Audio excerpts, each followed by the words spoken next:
అందరికీ నమస్కారం. నిన్న ఏదైతే నా బర్త్‌డే పార్టీ జరిగిందో, ఒక చిన్న ఇంట్లో పార్టీ లాగా, ఒక ఫ్యామిలీ ఫంక్షన్ లాగా జరుపుకోవాలన్న ఒక ఉద్దేశ్యంతో ఆ రిసార్ట్‌లో మా అమ్మానాన్నల కోరిక మేరకు, మా అమ్మానాన్నలతో కలిసి, మా ఫ్యామిలీ మెంబర్స్‌తో కలిసి నేను జరుపుకోవడం జరిగింది.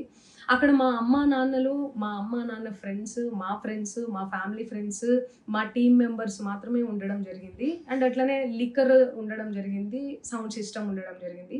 సో, సౌండ్ సిస్టమ్‌కి, లిక్కర్‌కి పర్మిషన్ తీసుకోవాలని చెప్పి నాకస్సలు అవగాహన లేదు. ఐడియా గూడా లేదు. అది అనుకోకుండా సడెన్‌గా ప్లాన్ చేసుకొని ఎళ్ళిపోవడం జరిగిందక్కడ.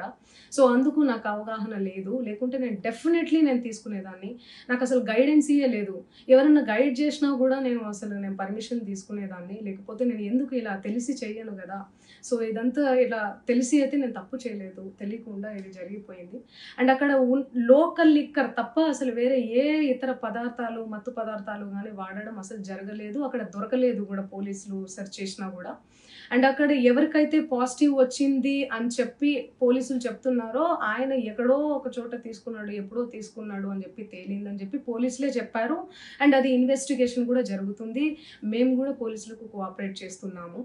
అండ్ నేను ఎందుకు ఇలా చేస్తాను అసలు? నాకు తెలిసి ఎందుకు చేస్తాను? మా అమ్మానాన్నలతో దట్టు. మా అమ్మానాన్నలు పెట్టుకొని ఇలాంటివి నేను ఎంకరేజ్ చేస్తానా ఇలాంటివి చెప్పండి?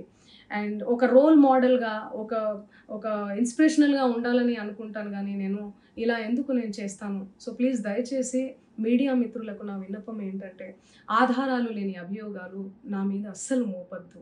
ప్లీజ్.